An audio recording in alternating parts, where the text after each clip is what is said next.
Hello everyone and welcome back to Adastra! My name is Decker Link, the trained and professional, and on this episode we're going to be continuing because I fucking want to play this game today, and so I'm going to.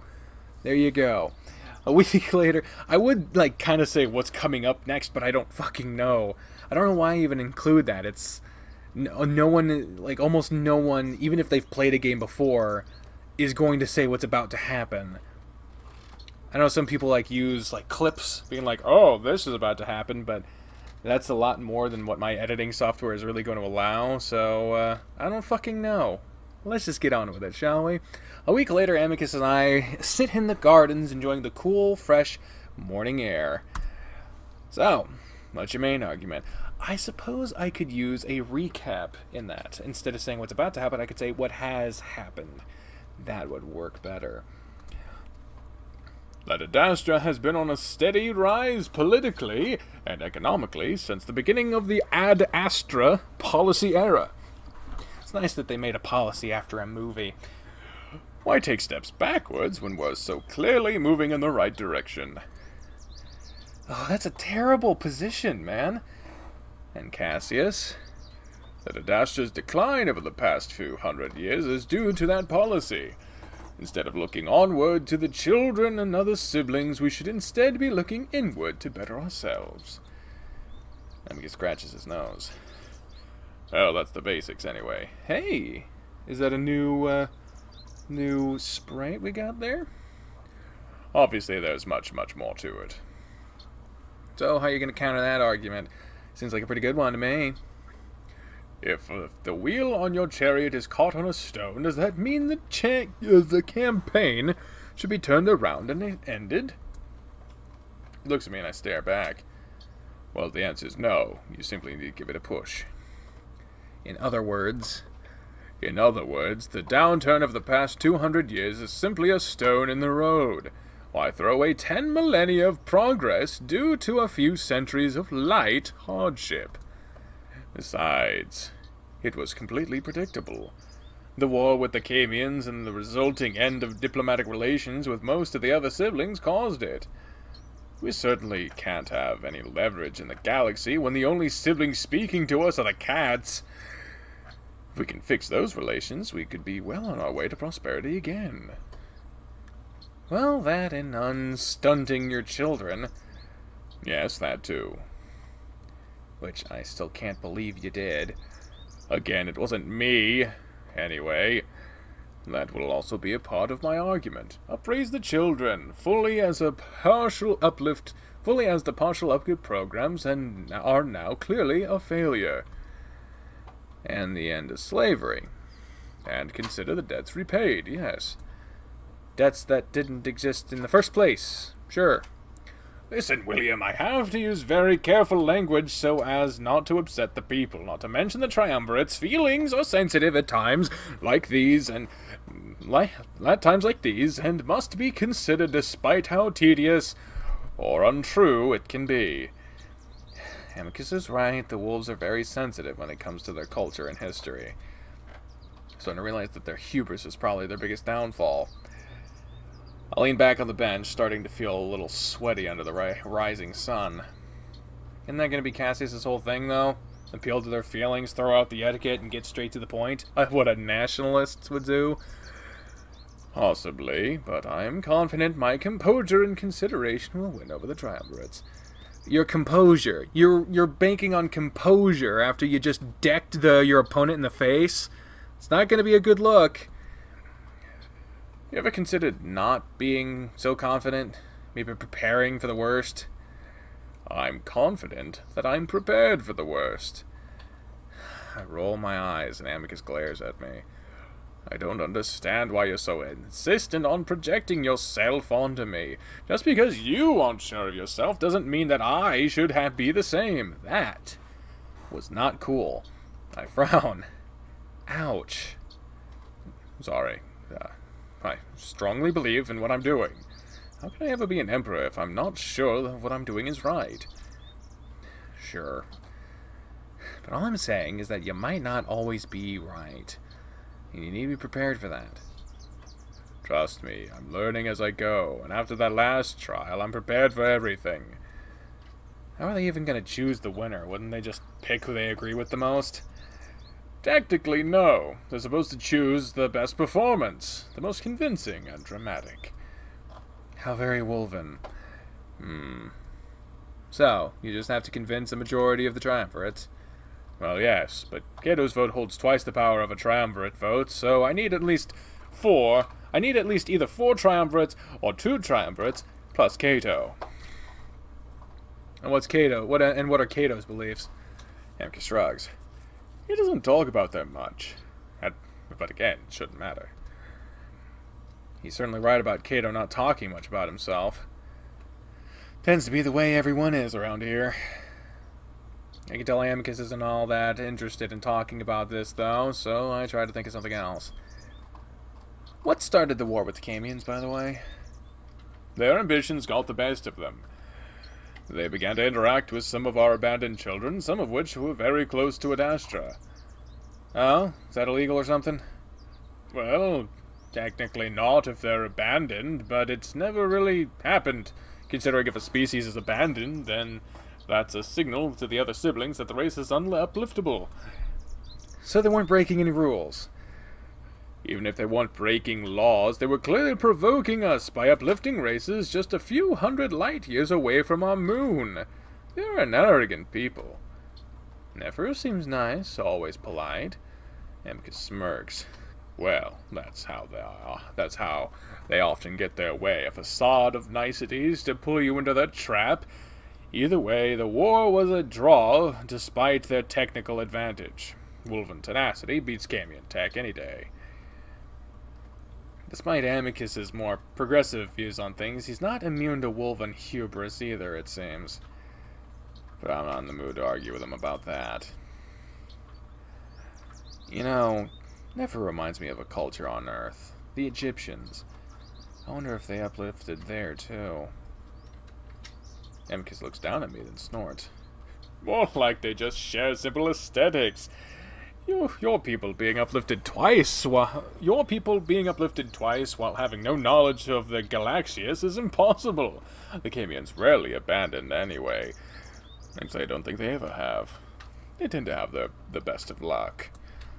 Amicus stretches. Honestly, though, this talk is boring. This is my only day off before the trial next week. We should do something fun. Like what? Amicus looks around and grins. Want to practice Pungu with me? No. Oh, come on. I know Amicus would go easy on me, but I really don't feel like getting sweaty and exhausted right now. Why don't we just go to the island and have a picnic again? Oh, yeah, great idea. Amicus grins and hops up, already making his way to the bench as he calls out to the comm to get the food ready. With a sigh, I get up and jog after him toward the sightseer. I stand on the beach, hands on my hips as I look out at the sparkling lake. The breeze that's coming off the water is cool and soothing. Adastra City sparkles in the distance as well, making the tall structures look like they have a glass or crystal coating. I look back at Amicus. The wolf is in the process of spreading out a blanket under the shade of the trees. You sure Cato isn't going to kick your ass for doing this again? I see the wolf's ears flick down for a moment. That was for missing an appointment. I don't have any today.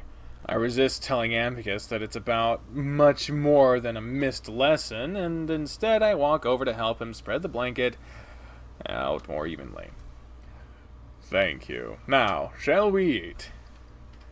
Amicus pulls the cloth off the basket, revealing tightly packed and covered plates along with bottles of wine and viridi. Or virdi, I don't remember. This time, the food is a selection of wraps mixed full of meat and cheeses, along with chilled salted cucumbers. Okay. Amicus splays out in that luxurious Roman way as he pulls his plate of food up to next to his chest, immediately stuffing a whole wrap in his muzzle. I'm a bit more dainty, instead sitting next to the wolf, cross-legged, as I nibble at my own wrap. We eat in silence for a little while, Amicus gobbling up the majority of the food like always. I noticed the wolf drinking more wine than he usually does. Probably because it's its day off.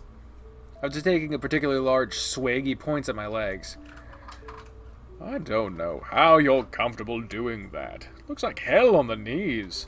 Well, laying down like you are actually hurts my neck. I don't know how you do it for so long. I rub the left side of my neck as I say that, then carefully uncork the bottle of Verdi. Okay. Gato's the same way, but he's old. And take a sip of the cold drink that I have come to really like over the past few weeks. Speaking of Cato, who exactly is he? How did he become the acting emperor?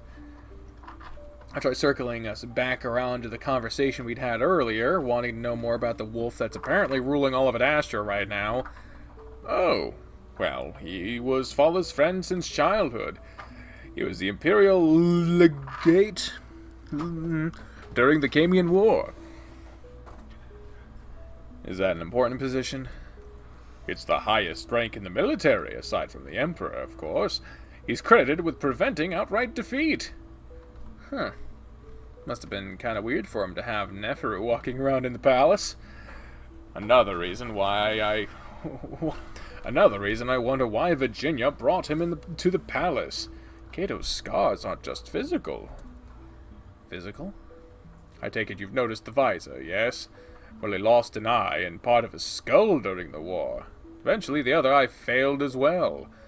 And he had to go to our parent to have mechanical vision installed. Huh, he ripped it in half. Anyway, Neferu was born decades after the war, so I doubt Cato holds anything against him specifically. Is he alright with the alliance thing? Knowing this about Cato makes me worry that he might not agree with Amicus on one of his most controversial policies. I doubt that. But I think he understands it's necessary if we're to begin re-establishing relations with the other siblings. I feel my stomach turn a little as I realize we might be disadvantaged in this trial as well. Amicus, what's gonna happen if you lose this next trial? Again, don't worry. I know you don't think it can happen, but if it does, what happens to me? Ingris frowns at me, a meat wrap halfway in his face before he sets it back down. First of all, I won't have you worrying about Cassius's words. What he said was out of anger, and besides, I'll have measures in place to stop it from ever happening. What measures? I'm not fully sure of that yet, but I will have them in place by the time the next trial comes. Very good measures. And aside from that, what do I do next? Amicus thinks. Like I said before, I'll ensure a way home for you.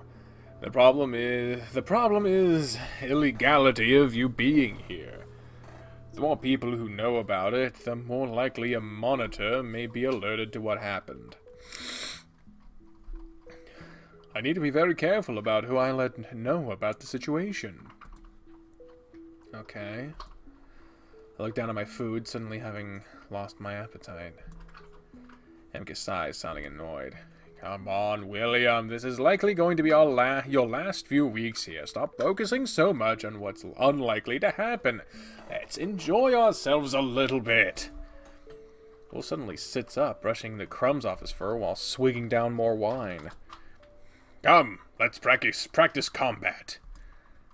What? I said I didn't want to do that. Well, since you're so worried about Cassius, I'll teach you a few tricks to take him down. Take him down? Well, I don't trust him to keep his paws to himself now, so if he ever tries to take advantage of you while I'm not around, you can at least hold him off for long enough to get away. Yeah, and that won't make anything worse. Well, after what happened a few days ago, I suppose it can't get much worse. I slowly get to my feet, straightening out my robes. I'm not so sure about that. Besides, we just ate. Amicus laughs. It's not like you're Cato. I think I'll be able to keep my food and drink down. What about me? I'm not gonna hit you or anything. Amicus squares his stance, standing in the sand off to the side of the blanket, still in the shade. I sigh, recognizing that Amicus is one of those moods where it's hard to talk him out of doing something. I walk over to stand in front of the wolf, my arms folded. And about Cato. I could probably beat him in a fair fight. He just caught me by surprise that last time. I paused and raised an eyebrow. What do you mean? I mean, he started fighting no holds barred without warning. I'd have given him the business if I'd known he was going to do that. Hey, I don't think of any less of you for losing a fight to an old man. Amicus furrows his brow, the way he does when he's realizing I'm teasing him. I'm serious. So am I. I mean, you've almost had me with that one time in the spaceship. You're a real force to be reckoned with. It's not smart to tease a wolf before a fight, human. I'm not teasing. And kicking an unsuspecting man in the balls isn't exactly a win in my book. It isn't mine. Clearly. Speaking of which... Oh... Amicus suddenly steps forward, throwing a knee up at my crotch. I can only watch in horror as it comes up fast, stopping just an inch from my groin. I will stand there for a moment before I gasp and stumble back, holding my nuts even though Amicus didn't make contact. What the hell? If you didn't want Cassius to hold broken bones against you, go for the genitals. Genitals. That should be enough to stun him. This goes for anyone else who might attack you. Might try to attack you. Annoyed, I make as if to do the same to Amicus, but he's already blocking. Yes, like that. Though, try to be a little more subtle. You telegraph your moves far too much. I stop struggling with the wolf, breathing heavily. Fine. Then, as Amicus starts to drop his guard, I try to swat him in the crotch. He snatches at my hand immediately. Ah, better, William. Though you should probably try something better than a flowery slap. I try to shove the wolf away, but he steps to the side and gives me a shove as well. Ooh, I trip over something, and it's not until I'm on my ass that I realize he's stuck his foot out behind me. I look up at Amicus as he stands over me, the expression on his face showing me that he's trying very hard not to laugh. Tangle up his feet, and you should be able to send him to the ground fairly easily. If he breaks any of his bones from the fall, then at least he can't say you did it intentionally. Amicus reaches down with a paw to help me up. I take it and he pulls me up easily, almost lifting me off my feet.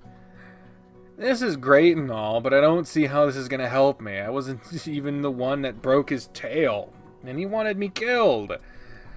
Again, with me standing in his way, he won't ever get the chance to try anything, if he even intends to. This is only to give you a chance to get away from him. Amicus brushes the sand off my robes. Besides, this is useful in any situation, not just for Cassius. Amicus chokes on his last syllable as I ram my shoulder into him, grabbing at his legs to try to trip him up, kind of like I saw Cato do to him in the amphitheater. Obviously, someone as small as me going up against a hulking wolf like Amicus is bound to fail. The wolf does stumble back a few steps. Hey! Amicus chuckles and I feel him let himself fall backwards to the sand. Reminds me of the last time we'd wrestled on the beach, except now I end up on top with my fall cushioned by his body, my face bouncing against his massive chest. Amicus grins at me. Oof, not bad, not bad. With a little more force, you might be able to knock down someone as small as Cassius. I pin the wolf down, my hands on his shoulders. Oh, please, I knocked you down fair and square! This time, I'm the one to yell, but on my last syllable, Amicus easily reversing our positions as he rolls us both over. I find myself staring up at the wolf, his massive paws on my shoulders, his knees spread to either side of my thighs as he's careful not to rest his weight on top of me. He grins down at me, chest heaving for breath as his tongue dangles out of his muzzle a bit the way it sometimes does when he's buzzed, giving his grin a dopey quality. He's hunched over me to the point where his tongue almost touches my nose. Though I try to keep my face in a scowl, I can't stop the smile from coming, though, and pretty soon I'm laughing a little. I'm about to tell Amicus that this whole thing is hardly fair when he leans down fully, pressing his lips to mine in a kiss. Oh, hey. I gasp in surprise, but it's through my nose as my mouth is sealed to his. My eyes are wide. His closed as he... Here comes the rain, as he presses harder against my lips. His closed, oh, he's referring to his eyes, okay. As he bent over me, his paws left my shoulders instead to cup my head sharply. One paw against my cheek, the other cupped around my head, his whole body huddling around my face. I don't move, not hugging back, but not turning away either. Instead, I just lay there as I feel my heart skip a beat. The feeling of the big, strong wolf crouched over me, kissing me, sending a thrill from my chest down to my crotch. The wolf's broad, cold nose twitches against mine before a hot huff of breath escapes it and washes over my face. At the same time, Amicus suddenly rolls off me, our lips parting just as quickly as they'd connected as he flops to the side of his back, mirroring my spread eagle position. We lay there next to each other, my heart hammering as I listened to the wolf breathing heavily next to me. Aside from that, the only other sounds are the waves washing up against the shore a few dozen yards away. A few minutes pass in silence as I wait for the wolf to say something. He doesn't. And finally he gets to the point where I have to say something. So... Amicus responds instantly with an innocent, inquisitive grunt. What was that? That? Oh, the kiss? Yeah. Just thought I owed it to you after Mira. I botched it during the performance, after all.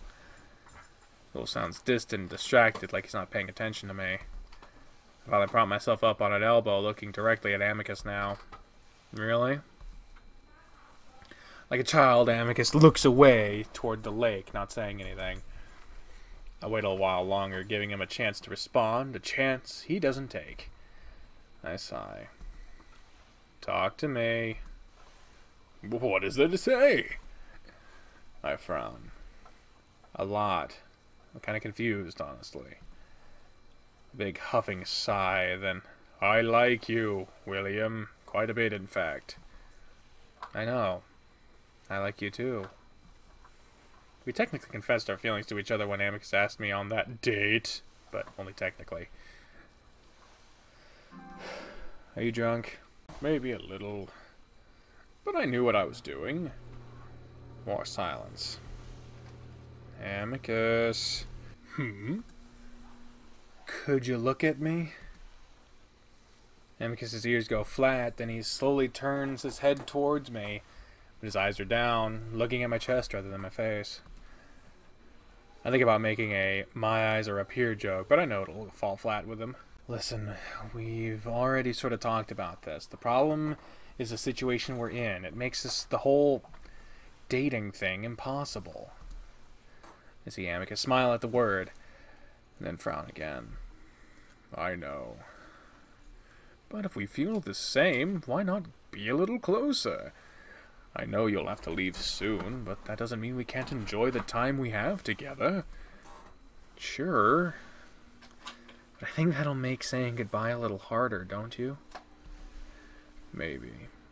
But we'll find a way to see each other again. What he's saying makes sense, but this whole situation has red flags all over it. Having feelings for my abductor in a situation that's completely illegal is so wrong in so many ways. Amicus is talking about it like it could be an innocent fling, but this feels like more than that. Wolf has the same dejected look he'd worn when he came out to me a few weeks ago. So I reach out a hand and rest it on his paw, in his paw. He looks at me and then, ears still low, but his expression hopeful. Everything's just so messed up and complicated. Yes, I'm sorry. I shouldn't have kissed you. Maybe not. I swallow. But I liked it. Amicus snaps his eyes back up to look at me. Really? Yeah. The wolf lets out a huge sigh of relief. You didn't kiss back, though. It worried me that I'd made a mistake once again. I was surprised, is all. What do you mean, once again? The wolf seems to contemplate something, then turns on his side, too, finally facing me. About 5 years ago, I shared my first kiss with another male. Oh? At the time, there were rumors that I'd performed poorly with a female my father had arranged me to be with. Oh. Amicus's ears turned red. Anyway, so this male approaches me during the summer festival. He was the son of one of the triumvirs of Tresili. He made it very clear what he wanted from me. He kissed me on the balcony while a covert drone recorded the exchange.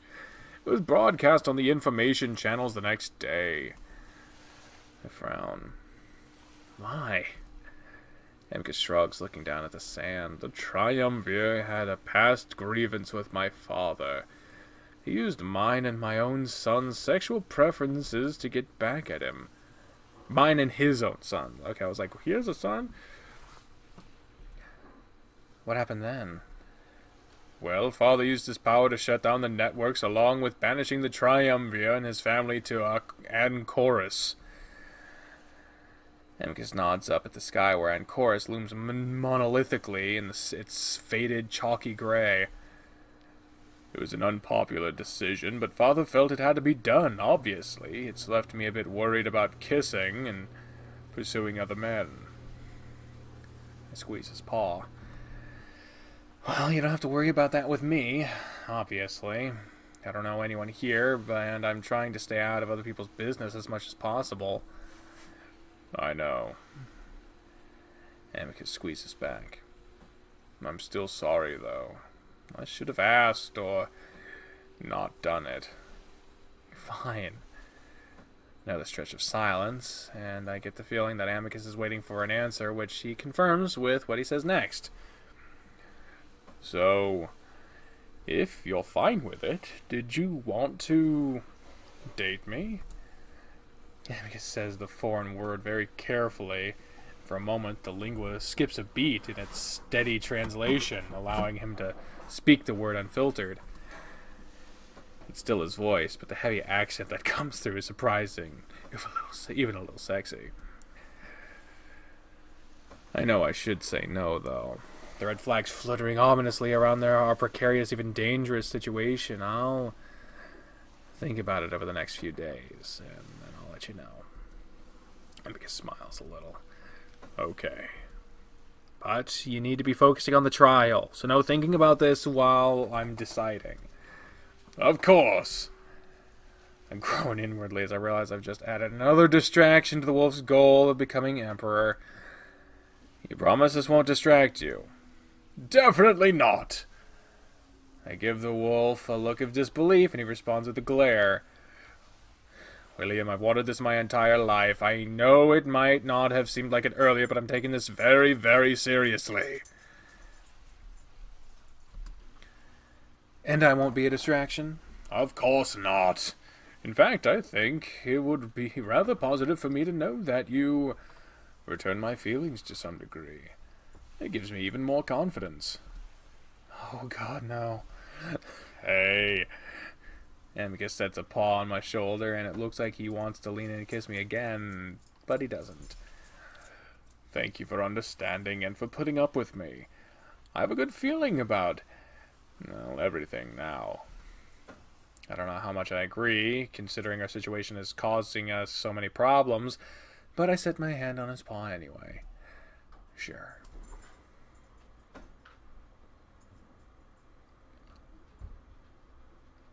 Oh. This looks like a loading screen. This is the last time I saw a to be continued screen in this game. This is what picture was there. Our relationship after that conversation is strange, to say the least. While it felt meaningful at the time, I realized later that we didn't really get anywhere, except once again admit to the feelings we'd been having over the past few weeks. Amicus is extra careful about touching me now, probably because he doesn't want me to misconstrue it for something more than it is. At the same time, our conversations have becoming less casual and joking and more stiff and awkward. I hate it. In any other situation, I'd want to just sit down and talk my feelings out with the person, but Amicus is different. First of all, he's an alien, and having the feelings that I do for an alien, a wolf alien at that, is weird. Secondly, this relationship, this closeness, it's just not important in the grand scheme of things.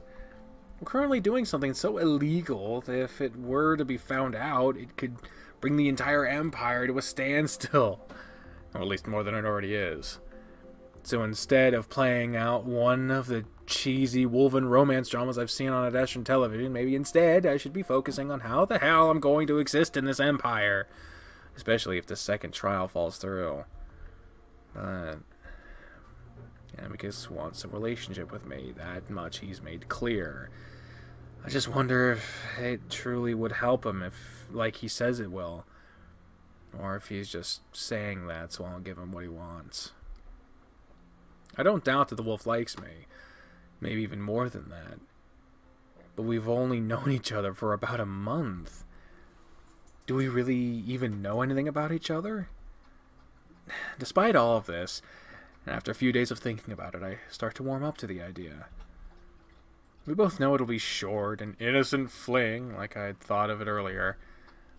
I could be leaving for Earth any time in the next month, but I can't deny that I really like him, too. An innocent fling. The more I say that in my head, the better it sounds. Despite everything, knowing that I could have a relationship with an alien, the son of an emperor, actually, someone who will likely become the emperor, that's kind of cool. Besides, he did say it would help him with his confidence for the trial, and finally, I'm tired of this awkwardness between us. Amicus is my friend. I want to be able to talk normally with him again. I'm pretty sure making things official will clear everything up. Just have to go about doing it in the right way.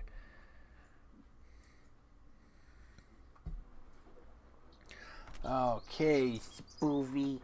You come over here for the to be continued? Is that what you came over here for? To signal the end of this episode? Because it is. This is the end of this episode. Thank you very much for watching this episode of Adastra. I want to keep playing. I don't know. Oh shit! I clicked on the wrong. I clicked on the screen again. I feel like dinner is about to happen before too long. I don't know though.